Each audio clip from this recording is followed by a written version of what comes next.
ব্যক্তিত্ব নেই এমন তকমা দিয়ে এয়ার হোস্টেসের ইন্টারভিউ থেকে তাকে ফিরিয়ে দেওয়া হয়েছিল, যে কিনা সংসার চালাতে একসময় রেস্টুরেন্টে বাসন মাজতেন। অথচ সেই তরুণী পরে হয়ে উঠলেন ভারতের টেলিভিশনের সর্বোচ্চ পারিশ্রমিক পাওয়া তারকা অভিনেত্রী। পরে নিজ দেশের মন্ত্রীও হয়েছিলেন তিনি। এক অবিশ্বাস্য পথ চলা এই তারকা অভিনেত্রী টেলিভিশনে সাফল্যের পর রাজনীতির ময়দানেও পা রাখেন তিনি। ভারতীয় জনতা পার্টির হয়ে নির্বাচনে প্রতিদ্বন্দ্বিতা করেন এবং একসময় কেন্দ্রীয় মন্ত্রিসভার গুরুত্বপূর্ণ দায়িত্ব পালন করেন। তার অভিনয়ের তুমুল জনপ্রিয়তা আর ব্যক্তিগত সংগ্রামের অভিজ্ঞতা তাকে সাধারণ মানুষের কাছে জনপ্রিয় করে তুলেছে। তিনি আর কেউ নন, ভারতের টেলিভিশন ও রাজনীতির জগতে এক বহুচর্চিত নাম স্মৃতি ইরানি। 1976 সালে দিল্লিতে জন্মগ্রহণ করা স্মৃতি ইরানির সংসারের অবস্থা ছিল শোচনীয়। বাবা আর্মি ক্লাবের বাইরে বই বিক্রি করতেন, মা বাড়ি বাড়ি গিয়ে মশলা বিক্রি করতেন। আয়ের সীমিত টাকায় চলত তাদের সংসার, এমনকি অভিনেত্রীর কলেজও ছাড়তে হয়েছিল অর্থাভাবে।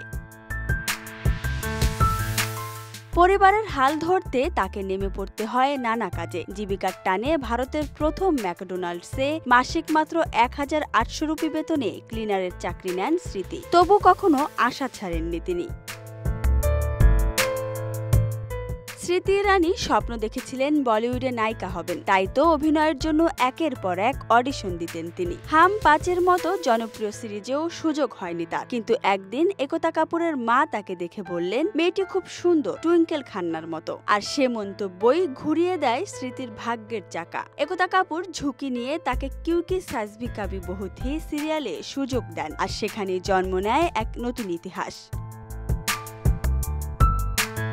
2000 সালে সম্প্রচার শুরু হওয়া সিরিজটি মাত্র 3 মাসেই টিআরপি তালিকার শীর্ষে উঠে যায়। তুলসী বিরানি হয়ে স্মৃতি ইরানি রাতারাতি পৌঁছে যান ভারতের ঘরে ঘরে। যেখানে মাসে 1800 রুপিতে কাজ করতেন, সেখানে দিনে 1200 রুপি পারিশ্রমিক পেতেন তিনি। ধীরে ধীরে টেলিভিশনের সবচেয়ে বেশি পারিশ্রমিক পাওয়া অভিনেত্রীতে পরিণত হন স্মৃতি।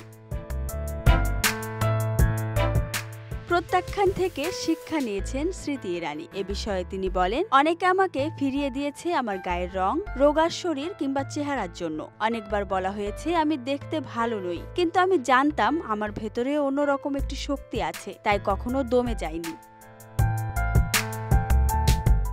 স্মৃতি ইরানির যাত্রা শুধু একজন অভিনেত্রীর গল্প নয়, বরং প্রত্যাখ্যান ও ব্যর্থতা থেকে উঠে দাঁড়ানো এক নারীর কাহিনী, যেখানে দরিদ্র পরিবারে জন্ম, সমাজের তুচ্ছতা ছিল, আর বারবার প্রত্যাখ্যান হওয়া তাকে ভেঙে দেয়নি, বরং আরো শক্তিশালী করে তুলেছে, দিয়েছে নতুন অভিজ্ঞতা। আর সে অভিজ্ঞতা কাজে লাগিয়ে এক সফলতার গল্প সৃষ্টি করে তিনি হয়ে উঠেছেন আজকের স্মৃতি ইরানি।